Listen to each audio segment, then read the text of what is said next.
जी, ख़वातीन हज़रात, हम आपको खुश-आमदीद कहते हैं और वो माने ना माने मर्ज़ी है उनकी, मगर तुम उनको पूर्णम मना के तो देखो। और हमारे साथ डॉक्टर माया राठौर शामिल हैं और हम उनको आपके लिए लेके आएँगे ऑनलाइन और उनसे बात करेंगे। बताता चलूँ कि पिछले कुछ दिनों में हमने उनका इंटरव्यू करने की कोशिश की, लेकिन उनकी जो अच्छी बातें हैं, जो उनको जिस तरह हम उनको पेश करना चाह रहे थे, ख़ुसूसी तौर पे ख़वातीन और हज़रात दोनों के सामने, तो वो हम पेश ना कर सके और कुछ टेक्निकल प्रॉब्लम होगी। लेकिन शी इज़ सो काइंड वो आईं और उन्होंने उनसे मैंने राब्ता किया तो वो दोबारा आईं। तो आइए उनसे बात करते हैं। जी, माया कैसी हैं आप? आदाब। आदाब। बहुत ही अच्छा। प्यारी गजल सुनाई आपने। से पहले जो सुनाया ये बहुत ही प्यारा था। Thank you.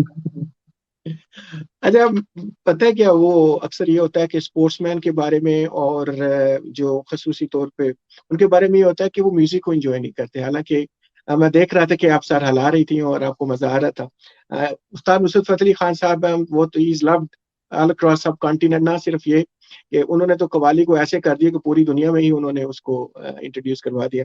अच्छा, सही चलिए बात। आइए आते हैं आपकी तरह। You are the guest today और एक दफ़ा फिर आपसे मिलके बहुत खुशी हुई। आप हमारे इस शो पे आई, खुशामदीद। और मैं तहे दिल से शुक्रगुज़ार हूँ आपका कि आप तशरीफ़ लाईं और आपने मुझे दोबारा मौका दिया कि हम इस पे बात कर सकें। तो माया, ये बताइए डॉक्टर साहब के आप डॉक्टर भी हैं, ये ज़ाहिर-सी बात है आपकी फैमिली भी है और साथ में आपने वो कमीज़ पूरी पहन लेती तो मुझे शर्म ना आती, क्योंकि आपके डोले देख के मुझे खुद शर्म आती कि मैं I am nothing compared to you. और जब मैंने वैसे and you are inspiration, I mean honestly अगर देखा जाए, क्योंकि ख़ुसूसी तौर पे क्योंकि सब कॉन्टिनेंट में बड़ा कंज़र्वेटिव माहौल है और उस माहौल में ख़वातीन जो हैं वो स्पोर्ट्स के हवाले से इतनी आगे नहीं आती, लेकिन आहिस्ता-आहिस्ता देखने में आ रहा है कि क्रिकेट में, हॉकी में और बॉडी बिल्डिंग में भी, अब जो है वेट लिफ्टिंग में भी बहुत सारी जो खुल रही है, वो ख़वातीन आगे आ रही है, उनको मौका दिया जा रहा है। तो आप ये बताइए कि आपकी कहानी कैसे और किस तरह शुरू हुई? और डॉक्टर तो बेचारे किताबें पढ़-पढ़ के वैसे ही आधे गुज़र जाते हैं कि भई ये हो क्या रहा है? जी, बताइए। जी, मैं भी स्पोर्ट्स में पहले से ही आना चाहती थी। जैसे आपने बताया सब कॉन्टिनेंट में इतना मौका नहीं मिलता था। तो मैं बहुत क्रिकेट खेलती थी अपने यंग एज में। और मैं भी क्रिकेट में जाना चाहती थी, बट वही था कि घर वालों का कि नहीं, कोई फ्यूचर नहीं था तभी फीमेल्स के लिए, तो मना कर दिया। काफ़ी मेडल्स मैंने जीते कॉलेज टाइम्स में, बट शादी के बाद तो बिल्कुल ही बंद हो गया। बिकॉज़ डॉक्टर बन गए, 2 बच्चे हो गए और घर की सारी रिस्पॉन्सिबिलिटीज़ आ गई थी, तो बिल्कुल भी नहीं था। और एक बचपन से ही ऐसा होता है, देखा जाता है आजू-बाजू का माहौल कि एक बार शादी हो गई, बच्चे हो गए तो आपका ड्रीम्स देखने का डी एंड हो जाता है। और वैसे ही मेरा भी काफ़ी वेट बढ़ गया था। But then uh, weight reduce किया तो उसके बाद फिर ऐसा था कि कुछ दोस्त मिले जिन्होंने इंस्पायर किया कि आपको जाना चाहिए। और मुझे भी एक्चुअली ऐसा हो गया था ना कि मैं अपने आप को कहीं खो रही थी। मुझे ऐसा लगता था कि मैं पहले तो ऐसा नहीं थी।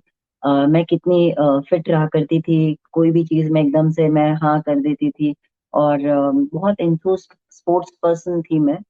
फिर सोचा कि नहीं करना चाहिए अभी कुछ तो। और फिर वैसे ही दोस्तों के साथ जिम करते-करते बॉडी बिल्डिंग के शोज़ देखने लग गई। तो वहाँ पे भी लड़कियाँ काफ़ी कम थी। लाइक लड़के आते थे 15-20, एक टाइम पे आके स्टेज पे खड़े हो जाते थे, वहीं 4-5 लड़कियाँ होती थी।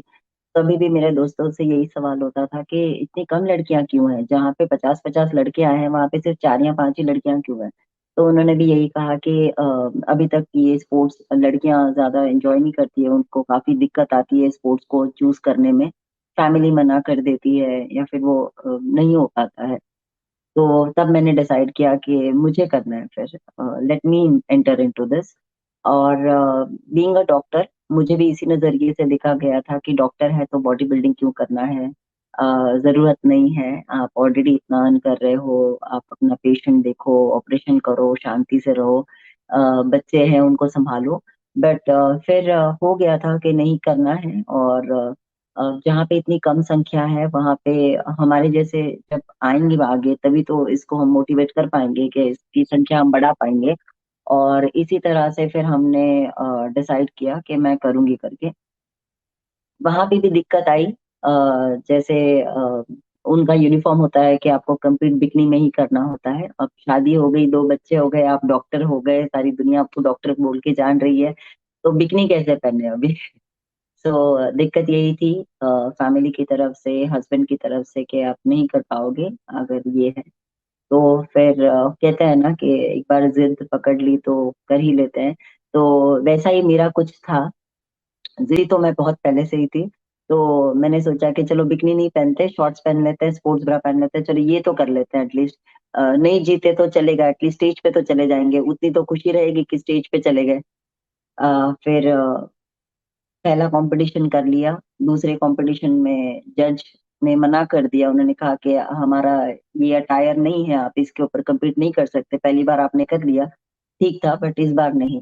तो उनको मैंने रिक्वेस्ट की कि सर, जब मैं स्टेट्स खेल रही थी तो उस टाइम पे उनको दिक्कत आई थी कि नहीं कर सकते आप। तब मैंने उनको रिक्वेस्ट किया कि सर, अ, अगर मैंने बिकनी पहन ली तो शायद मेरा डिवोर्स हो जाएगा, इस बार मौका दे दो, अगली बार पक्का ट्राई करेंगे। और वैसे ही करके फिर नेशनल्स भी खेल लिया, किस्मत साथ में थी, उन्होंने एग्री कर लिया कि चलो बिना टायर का ये compete कर सकती है। नेशनल्स में सिलेक्शन हो गया, फिर यहाँ आए।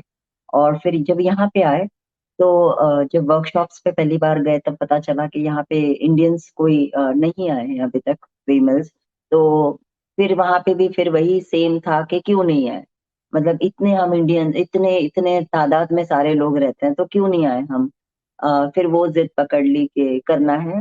और फिर compete किया, और जब जीते तब लोगों ने मान लिया कि चलो हाँ, करना था इसे, इसने कर लिया। तब तक तो कोई मान नहीं रहा था। और तब तक, जब तक मेडल्स लाए नहीं घर पे, तब तक तो कोई राजी नहीं था। एक बार मेडल आने के बाद सबको सेटल हो गया कि हाँ नहीं, इसे करना था, इवन शादी बच्चे कोई इसे रोक नहीं पाया, और इसने कर दिखा। अच्छा, बड़ी इंटरेस्टिंग स्टोरी है। और जैसे आपने एक बीच में बात की और आपने कहा कि कुछ लग रहा था कि मेरे अंदर कुछ मिसिंग है, क्योंकि आपके अंदर एक स्पोर्ट्स पर्सन है। देखिए, रूह जो होती है ना, तो वो मेल होती है ना फीमेल होती है, वो तो जैसे रूह होती है, तो उसकी एक अपनी हाँ। डिमांड होती है, तो वो बॉडी और वो बॉडी के मुताबिक एक्ट करती है। तो आपके दरमियान आपके पास एक स्पोर्ट्स पर्सन की मैं कहूंगा कि रूह थी, और वो जो उसको आप नहीं कर रही थी, वो चाहे माहौल की वजह से था, घर की वजह से या बाहर की वजह से, तो जाहिर बात है कि वो एक रूम में गैप रह जाता है। और अच्छा, स्पोर्ट्स एक ऐसी चीज है, स्पिरिचुअली भी अगर आप उस पर बात करें तो इट्स अ वेरी यूनिफाइंग, ये बड़ी यूनिफाइंग किस्म की चीज है। किसी भी स्पोर्ट के बारे में कर लें, आप पाकिस्तान इंडिया की क्रिकेट की बात कर लें, देखें साइड का मैच हो तो पूरा बिक जाता है, वो पूरी राइवरी चलती है, लेकिन सारे दोस्त हैं आपस में और मिलके मतलब उसको एंजॉय करते हैं। तो डोंट यू थिंक कि आपके जरिए, जैसे कि आपने हिम्मत की और आपको देख के चले एक बंदा भी इंस्पायर हो गया या एक बंदी भी इंस्पायर हो गई कि नहीं, अगर डॉक्टर साहब इतनी मुश्किल से निकल के आए, क्योंकि पहला कतरा ही मुश्किल होता है, और फिर कतरा कतरा बन के दरिया बनता है, दरिया से फिर समंदर बनता है। तो पहले कतरे की आपने इब्तदा कर दी है, तो अब मेरा ख्याल है कि इट इज वेरी इंस्पायरिंग। आप नहीं समझती you are setting a wonderful example for your, specially जो हमारे सब कॉन्टिनेंट की कंजर्वेटिव सोसाइटी है, उनको भी हिम्मत होनी चाहिए कि नहीं यार, मुख्तलिफ स्पोर्ट्स में, जरूरी नहीं है कि बॉडी बिल्डिंग में, मुख्तलिफ स्पोर्ट्स में अपनी बच्चियों को लेके आना चाहिए। जी हाँ, जरूर। क्योंकि जब मैंने सोचा था पहली बार इसमें जाने के लिए, तब मैंने भी यही सोचा था कि अगर मैं हर चीज, हर ना को एक्सेप्ट करती चली जाऊं कि ये नहीं करना है, ये नहीं पहनना है, ये नहीं बोलना है, ये नहीं करना शादी के बाद, तो मैंने यही सबसे पहली बात यही सोची थी कि अगर मैं ये ट्रेंड सेट कर दूंगी कि हर हर ना को लेना है, तो कल मेरी बच्ची भी यही करेगी। और वही एक सबसे बड़ा इम्पोर्टेंट पॉइंट था कि मैं अपनी बच्ची को सिखाऊं कि कोई चीज अगर आपको करना है तो उसको आपको जेंडर डिफाइन नहीं करना चाहिए। आपने अगर कोई सपने देखे हैं, अगर आपको कोई चीज करने की इच्छा है, तो ये आपकी जिंदगी है, आप इसे कोई भी मुकाम पे हासिल कर सकते हो। इसके लिए आपको कोई रिलेशंस में रहने के लिए या फिर कोई बाउंडेशंस, आपको इसको नहीं करना चाहिए। और मैंने जब शुरुआत की थी तो मैंने इसी सोच से शुरुआत की थी कि कल मैं अपनी बच्चों के लिए एक इंस्पिरेशन रहूं, कि वो दुनिया से सीखने से पहले अपनी माँ से सीखे कि अगर आपको कोई चीज करनी है, ठानी है, तो उसके आप पूरा करना चाहिए। और मुझे लगता है कि बहुत ज्यादा इम्पोर्टेंट है, क्योंकि आज अभी जो फीमेल्स हैं, they are not limited only to do a household work, they are training the set for their for their kids. जो अपब्रिंगिंग हम कर रहे हैं, हम संस्कार देते हैं, हम कल्चर्स देते हैं, हम हर चीज देते हैं, बट ये जो चीजें हैं, to become a determined, to be a very ambitious, आपको अपनी चीजें, लेकिन you have to go ahead. ये सारी भी चीजें वो हमसे ही सीखते हैं, और अगर हम नहीं सिखाएंगे तो वो दुनिया से सीखेंगे। और मैं नहीं चाहती कि मेरी बच्ची कुछ गलत सीखे। अगर वो कुछ सही सीखना चाहती है तो मैं एज अ मदर उसे सारी चीजें सिखाऊं। So I think we all have to set this for our kids. बहुत ही अच्छी बात की आपने, और बाकी ये बात सही है। और खसूसी तौर पे देखिए, अब एक और मसला आ जाता है कि चले आप तो खुशकिस्मत है, सिडनी में आ गई और सिडनी में आपको और ज्यादा एक्सपोजर मिल गया, तो यहाँ आपका सफर और बेहतर हो गया। लेकिन अगर आप सब कॉन्टिनेंट की बात करें तो तकरीबन हमारी 70% जो आबादी है, जो लोग हैं, जो पॉपुलेशन है, वो तो गाँव में रहती है। तो ये जो फनामना है, इसको ट्रिकल डाउन आप जैसे लोग ही कर सकते हैं। मैं तो कोशिश करता रहता हूँ अपने तई। मैंने पाकिस्तान में फुटबॉल क्लब भी अपना जो बनाया हुआ है बच्चों का, उसको भी सपोर्ट करता रहता हूँ। छोटी छोटी वहाँ पे टूर्नामेंट्स होते रहते हैं, उनको भी बच्चे खेल लें। क्योंकि मेरा ये तजर्बा रहा है कि जब मैं गाँव में गया तो सारे कह रहे थे यार बच्चे गलत जगह पे लगे। तो मैंने कहा यार आप बच्चों के लिए करते क्या है? आपने बच्चों को एक ग्राउंड तक तो लेके नहीं दिया हुआ। तो फिर मैंने पूरी कंपेन चला के हमने जमीन ठेके पे ली, फिर बच्चों को दी। और अल्हम्दुलिल्लाह अब 3 वहाँ पे टीमें हैं। जूनियर टीम है, मिडिल टीम है और सीनियर टीम है। तो 3 टीमें वहां पे खेल रही हैं। तो कहने का मकसद ये है कि you need to set inspiration, but how would you, I mean, देखें आपको तो अल्लाह ने कामयाबी दे दी और आप डिटरमेंट थी, जाहिर बात है। और आपके अंदर जो स्पोर्ट्स पर्सन था वो तो ना मान नहीं रहा था। वो कह रही थी कि भाई नहीं भाई मैंने तो करना ही करना है, बच्चे दे दें। आपने माँ बाप की भी मान ली, अपने हस्बैंड की भी मान के देख ली। अब आपने कहा नहीं मैंने खुद अपनी मनानी है, क्योंकि वो जो अंदर का आपका स्पिरिचुअल और जो आपका स्पोर्ट्स पर्सन है, वो उसने आपको बैठने नहीं देना था किसी तरह। क्योंकि जरूरी है, ये होता है, इसी तरह ही होता है। जैसे मैं हूं, मैं भी शुरू से इसी तरह लगा रहता हूँ किसी न किसी काम में। तो कहने का अगर मैं नहीं करूंगा तो मेरा भी दिमागी तवाज़ुन खराब हो जाएगा कि भाई मैं तो कोई काम नहीं कर रहा, क्या हो रहा है ये। तो आप समझते हैं, मेरा जहां तक ख्याल है, आपको कुछ ऐसा आपके जहन में है कि somehow we can trickle down that effect. आपकी बच्चियां तो माशाल्लाह आपको फॉलो करेंगी, but you on a bigger platform no, आपकी जिम्मेदारी और बढ़ नहीं जाती क्या? देखिए, क्या होता है कि जब being a doctor and being a fitness model, ऐसा होता है कि मेरा हर शब्द, हर चीज ऐसा हो जाता है कि मैं जो भी चीज बता रही हूँ उसको एक डबल कंफर्मेशन मिल जाता है, just because I am a female, I am a doctor and I am a fitness person. तो अगर मैं कोई नॉलेज दे रही हूँ तो उसको एक टैग हो जाता है कि सामने वाला उसे सच मान के चल रहा होता है।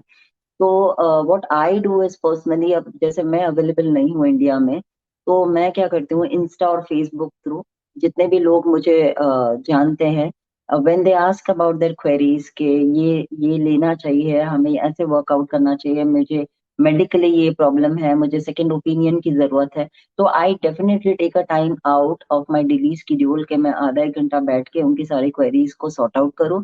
And I try to give them a platform जहाँ पे वो एक ट्रू ओपिनियन ले सके चीजों के बारे में।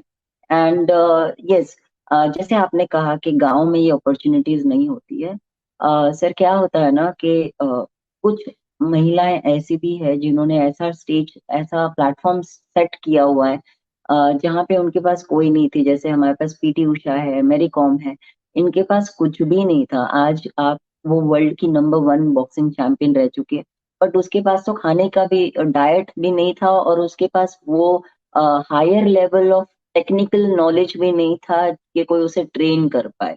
सो अल्टीमेटली जो भी लोग गांव में भी रहते हैं या फिर जो भी शहर में रहते हैं, अल्टीमेटली ये बात वहां पे आ जाती है कि आपको आपकी लाइफ से क्या चाहिए, दैट इज इम्पोर्टेंट। क्योंकि अगर मुझे world class best boxing champion से भी ट्रेन करवा लो, और अगर मैं, मुझे ही नहीं करना है, अगर मैं ही उस आउट ऑफ द बॉक्स नहीं आऊं, तो मैं नहीं जीत पाऊंगी। And that is important, you know, सबसे इम्पोर्टेंट है कि सबसे पहले आप डिफाइन करो कि आपको लाइफ से क्या चाहिए, और अगर आपको करना है तो फिर आपको पूरी शिद्दत से करना है। फिर आपको लेफ्ट राइट कुछ नहीं देखना है कि आपके पास ये है, आपके पास ये नहीं है, हमारे पास ये अपॉर्चुनिटी है, ये हमारी बैंक बैलेंस है, नहीं है। बिकॉज आज इवन बीइंग अ डॉक्टर, अगर मैं ये बोल दूं कि मैं दुनिया की सबसे अच्छी सप्लीमेंट ले लूंगी और मैं 5 लाख रुपए की दवाइयां खा लूं, मैं फिर भी बॉडी बिल्डर नहीं बनूंगी जब तक मैं डिटर्मिनेशन से एवरी डे जाके वेट्स लूं, एवरी डे अपनी बॉडी को पेन में डालूं और एवरी डे उस पे वर्कआउट करूं। Until it's not going to happen. So that's what I do. And onto a bigger platform, I definitely give people a free of cost consultation from my side, क्योंकि मैंने सब लोगों को opinion देना है और सही वाला ओपिनियन देना है कि क्या चीज आपके लिए सही है और क्या गलत है. So that's what I do. I get connected to people through social medias and then I try to help them giving my medical knowledge. जितना भी मुझे नॉलेज है मैं उनसे वो शेयर करती हूँ. जो सच है और जो सही है, I give them the Frank opinion. बड़ी अच्छी बातें आपने की। और वैसे मेरा भी यही यकीन है कि first you have a will, आप if you make an intention to do something in life, पूरी जो कायनात है वो हरकत में आ जाती है, फिर मदद भी आ जाती है, फिर लोग भी आ जाते हैं। It's just to have you have to be determined. First you have to have an intentions. जैसे कि आपने कहा कि अगर आप ही नहीं करना चाहेंगे या मैं ही नहीं करना चाहूंगा, आप मुझे जितने मर्जी धक्के दे ले, मैं जिम ही नहीं जाना चाहता, तो वो कुछ नहीं हो सकता। सप्लीमेंट में जो मर्जी खा लो, केले जितने में मर्जी खा लो, उससे कुछ नहीं होने वाला। तो it's wonderful to hear from you. और बड़ी अच्छी बात है। जाहिर बात है कि वंस यू मेक, आपकी इंटेंशन शुरू से थी, स्पोर्ट्स पर्सन तो आप थी ही, और उसके बाद इंटेंशन से आपकी डिटर्मिनेशन में बदल जाती है, फिर वो जो डिटर्मिनेशन है वो आपको ड्राइव करती है, आगे लेके जाती है। तो it is I mean it's a very motivational speak things you are saying to our listeners. And ये अभी पूरे हफ्ते भर ये जहाँ जहाँ भी जाएगा, I hope people get inspired by it as well. अच्छा, अब ये बताएं कि आपने बॉर्डर क्रॉस किया, बॉर्डर किया, मैं सात समंदर तेरे पीछे पीछे आ गई, और वो सात समंदर ये तो, एक मेरे दोस्त ने किताब लिखी तो कहते हैं इसका नाम क्या रखूं, वो ऑस्ट्रेलिया में रहता है। मैंने, वो कहता है इसका नाम रख दो सात समंदर पार। मैंने कहा सात समंदर पार नहीं, ये साढ़े सात समंदर पार है। तो साढ़े सात समंदर पार जब आप पहुंची, तो यहाँ पे आपको कैसा लगा? यहाँ पे जो what an attitude different you seen, के वहां से यहाँ पे लोगों का एटीट्यूड कैसे डिफरेंट है, और how can we bridge that?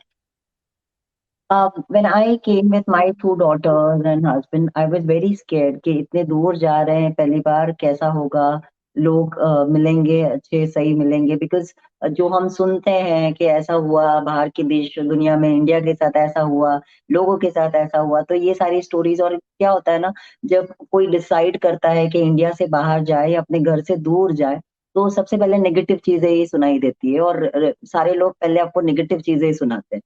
और तो उसी खौफ के साथ हम भी आए थे कि क्या होगा, बट ऐसा कुछ भी नहीं है. जो भी मेरे लिसनर्स हैं, मैं आज कहना चाहूंगी कि व्हेन वी केम, हम तो उस टाइम पे आए थे लॉकडाउन पे, जहाँ लोग लोगों से नहीं मिलना चाहते थे. और मतलब एक रास्ते पे देख के दूसरे रास्ते से जा रहे थे, इतनी दूरियां मना ली थी लोगों ने, जैसे कि हर इंसान आपसे गुजर रहा है तो वो कोरोना ही लेके जा रहा है, ऐसे फेज में हम आए थे. बट टचवुड, लोगों ने काफी अच्छे से सपोर्ट किया. जो चीजें हमको नहीं पता थी सारी चीजें हमें समझाई, हमें काफी गाइडेंस किया. और सबसे बड़ी बात है कि मुझे ऐसे डेफिनेटिव पीपल नहीं थे कि हाँ भाई ये महाराष्ट्रन है तो सिर्फ महाराष्ट्रन लोग ही हेल्प करे, ये साउथ इंडियन ही है तो यही हेल्प करे. हमें हर किसी ने हेल्प किया और बहुत उम्दे तरीके से हेल्प किया कि भाई लॉकडाउन है, अभी फिलहाल कुछ भी नहीं है, आपको हर चीज मैनेज करनी है. तो सब लोगों ने सामने से आके सपोर्ट किया and that was really great of it. So ऐसा कुछ भी नहीं होता है कि बाहर के देश में लोग आपको जानते नहीं है, आपको पहचानते नहीं है. इनफैक्ट वो आपको ज्यादा प्रोटेक्टिव फील करवाते हैं, बिकॉज उनको पता होता है कि आप बहुत दूर से आए हो और आपके यहाँ पे कोई पहचान के नहीं है. तो they try to help you from both the hands, you know. So that was really great journey and experience for me at least personally. बताया ना, जैसे कि अब इंडिया में थी तो वहां पे तो ये मसला है कि आप कंजर्वेटिव हैं, तो आपको पूरी सलवार कमीज पहन के बॉडी बिल्डिंग करनी है, और ये सारा सीन है। लेकिन यहाँ पे तो आपको वो फ्रीडम मिली होगी, आपने जो करना चाहती हैं। उसके बाद भी लोग यहाँ पे ज्यादा अंडरस्टैंडिंग है। शुरू शुरू में हमें भी बोंडा बीच पे जाना जरा ऐसा लगता कि लड़कियां वहां पे पता नहीं नंगी लेटी हुई हैं, और अब ऐसा ऐसा कि हम भी जो उस कल्चर के यूज टू हो गए, तो it doesn't worry me anymore, doesn't worry any of us anymore, it's just like any other thing. तो उस एटीट्यूड के हवाले से जो है वो आप जरा बताएं। वैसे तो आप देख लें, मैं पाकिस्तान से हूँ, आप इंडिया से हैं, तो यहाँ पे तो कोई भी एनिमिटी नहीं है, कुछ भी नहीं है, प्यार है, मोहब्बत है, दोस्ती है, ऐसे ये सब हम मिलके यहाँ पे चलते हैं, और पिछले हाँ जी. 30 साल से चल रहे हैं। तो मैं ये पूछना चाह रहा हूँ कि जो जिम का कल्चर वहां पे है, जहाँ पे आप ट्रेंड करती हैं, क्योंकि मेरा हाँ. भी एक दोस्त है, उसके बच्चे भी ट्रेंड कर रहे हैं, वो वेट लिफ्टर हैं और वो भी करते हैं। एक दो और पाकिस्तानी यहाँ पे है, जो कि बॉडी बिल्डिंग में उसने यहाँ पे टाइटल भी जीता है। उसका भी मैंने इंटरव्यू किया था। तो it's good to see you as well कि हमारे सब कॉन्टिनेंट से एक और बंदी जो है वो अपना नाम यहाँ पे बना रही है। तो उस हवाले से आपका कल्चरल जो चेंज है, जिम चेंज है, जहाँ पे आपने थोड़ी चेंज देखी, वो कैसी है, वो उसको थोड़ा डिस्क्राइब कीजिए यहाँ पे। बहुत ही ज्यादा डिफरेंट था, बिकॉज बॉम्बे में तो मतलब इंडिया में तो बैक कभी मैंने ऐसे इतने ओपनली जिम नहीं किया है। जैसे आपने बताया, हमेशा कवर अप रहो, ताकि लोग आपको ना देखे, और every time it has to be very reserved. आपको jackets, T shirts, full sleeves, आप शॉर्ट्स नहीं पहन सकते, बहुत ही ज्यादा। In fact you have to be very covered up when you are working out in gym. जब यहाँ पे आए और ऐसा था कि बिकनी पहननी है, तब तो मेरे होश उड़ गए थे। मुझे ऐसा था कि भाई ये वाला ट्रेंड तो कभी देखा ही नहीं है कि अब बिकनी पहन के सबके सामने, लड़के लड़कियों के सामने वॉक करना है। तो पहला ही टाइम था, पहला ही दिन था, मैं आपसे शेयर करूंगी, मैंने पहली बार बिकनी पहनी और मैं बहुत ज्यादा डरी हुई थी। और 50-60 लड़के टॉपलेस बॉडी बिल्डर्स खड़े थे और मुझे उनके सामने परफॉर्म करना था, मुझे प्रैक्टिस करनी थी इनफैक्ट। और मैं हिल्स पे धीरे धीरे चल के जा रही थी, और जैसे ही मैंने आंख उठा के देखा, सारे लड़के जो बॉडी बिल्डर्स हैं सारे मेरी तरफ देख रहे हैं।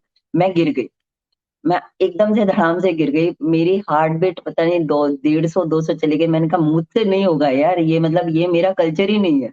मतलब सारे आप ही को देख रहे हैं, और उनके लिए ये चीज एकदम ही नॉर्मल है।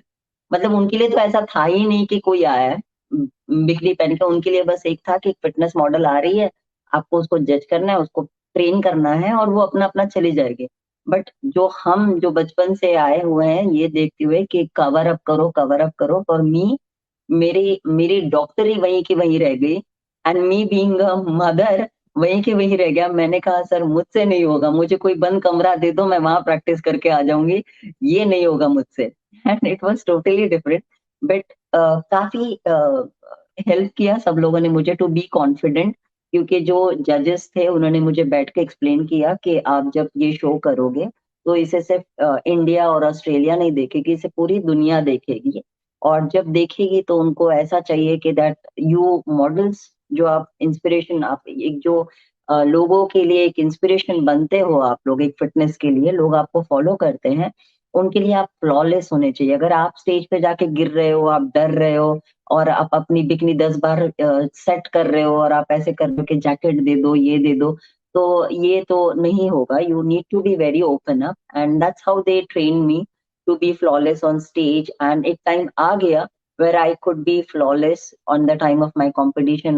I was very comfortable to wear that bikini, and I could prove myself to be on the second round, pre-judging round, then finals, and then finally could win that. So ये culture difference तो बहुत ज्यादा बढ़िया शौक था मेरे लिए। ये कल्चर शॉक जो कहते हैं, ये बहुत ही ज्यादा बड़ा था मेरे लिए। मतलब it was really very dangerous. Uh, it, it is wonderful to hear from you और बहुत शुक्रिया डॉक्टर साहब, आप आज शॉर्ट नोटिस पे पेश आए और मैंने आपको तकलीफ दी, क्योंकि I think it would be dishonesty to my listeners and to my viewers as well कि भाई आप जैसी शख्सियत जो है उसको हम दोबारा ना बुलाएं, क्योंकि पिछली दफा की वजह से। तो अरे ये नहीं सर, अच्छी दैट्स बात, ऑल। तो बहुत See, शुक्रिया आपका। हम we are humans and we are working with machines, so it's जी थ्री जी। सिक्सटी फाइव डेज तो सारी चीजें ठीक से नहीं हो सकती है। So we have to accept that, कि we are working with machine, sometime they work, sometime they don't work, so we can't be bias to that things कि हम मशीन्स के साथ वर्क करें। Did not work, that's okay, all fine. Technology doesn't work when you need it तो हमें जरूरत ही तो उसने काम नहीं दैट्स ऑल किया। Fine. It's so nice of you, it's been a wonderful journey, आपकी बहुत अच्छी रही। और हम इंशाल्लाह कोशिश करते रहेंगे कि छोटी मोटी टॉक्स आपसे लेते रहें, लोगों को मोटिवेट करते रहें। कोई पैगाम जाते जाते देना चाहिए अपने जितने भी हमारे सुनने वाले हैं, देखने वाले हैं, वो एक पैगाम दीजिए, उसके बाद मैं आपसे इजाजत चाहूंगा। जी जरूर कहिए, यस, आप, माइक आपका बस होगा। यही कहना चाहूंगी कि मेडिकली और फिटनेस को लेके आपको जब भी कोई भी क्वेरी रहेगी, 24/7 हम अवेलेबल है। हमने ज्ञान लिया ही है ज्ञान बांटने के लिए। सो नेवर गेट हेजिटेट कि आपको पूछना चाहिए या नहीं पूछना चाहिए, will always welcome with that. And secondly, only everybody has their own journeys of life. Everybody has a good and bad sides in their life. Only thing I would say is कि इस journey को ऐसे बनाओ that it is historical and you are proud of it when you look back. And you always, everybody gets one opportunity, grab that and go with it. That's all. साहिबा, आपने हमारे साथ शामिल हुई, बहुत शुक्रिया आपका। मैं तहे दिल से मशकूर हूँ आपका कि आप आई और हमारे साथ शामिल हुई। और इट्स आसम। वो लोगों को जो है ना, सेलिब्रिटी स्टेटस बड़ा अच्छा लगता है दूर से ना, तो उसके पीछे कुर्बानियां, जितनी बड़ी सेलिब्रिटी होती है उतनी बड़ी कुर्बानियां होती हैं उसके पीछे। तो नहीं, जारी कोई बात है जी। सर, कोई सेलिब्रिटी कुछ नहीं होता है। मैं झाड़ू भी मारती हूँ, पोछा भी मारती हूँ, मैं अपने बच्चों के डायपर भी चेंज करती हूँ। मैं घर का सारा काम कर लेती हूँ। उसके बाद मैं मेकअप करके कैमरा के सामने आती हूँ। उसके बगैर मैं एक कॉमन ऑर्डिनरी पर्सन हूँ, जिसको वही स्ट्रगल्स है, वही सुबह 4 बजे उठना होता है, वही दूध गर्म करना होता है, वही खाना को गर्म कर करके खाना होता है। So everything is normal and कोई ऐसा नहीं होता है। ये चीजें बहुत टेम्परेरी होती है to be a celebrity, but after जैसे सेलिब्रिटी का कैमरा बंद होता है, everybody is in the same face. हमको सारे वही चीज है। हमारी भी बच्ची 3 बजे उठती है रात को, हमें भी 10 बजे भागना पड़ता है स्कूल में, हमें भी फीस की टेंशन होती है, हमें भी घर चलाना होता है, हमें भी राशन लाना होता है। So everybody is equal. बहुत बहुत शुक्रिया। इंशाल्लाह अगली दफा फिर आपसे मुलाकात होगी। आपके टाइम का शुक्रिया। और इन it's been wonderful, it's been inspiring, thank you so much. तो ख़वातीन हज़रात, ये हमारी थी डॉक्टर राठौर और माया राठौर। इनका फेसबुक पेज भी है, आप इनसे रब्ता भी कर सकते हैं। आप जाके इनसे इंस्पिरेशन भी ले सकते हैं, इनसे आप गाइडेंस भी ले सकते हैं। जैसा कि उन्होंने कहा कि फ्री ऑफ चार्ज, तो वो फ्री ऑफ चार्ज आपके लिए ये सारा काम करती हैं। तो आप को सिर्फ और सिर्फ जाके वहां से इंस्पिरेशन लेनी है, उनसे बात करनी है, वो आपको गाइड भी करेंगी। एंड आपने उनके मसल देखे हैं, इतने मसल, मैंने तो उनको स्टेज पे देखा था, इतने इतने बड़े मसल, तो मैंने कहा मर गए भाई। एनीवे, तो हम दोस्तों को खुश आमदेद, आप सुने रेडियो दोस्ती।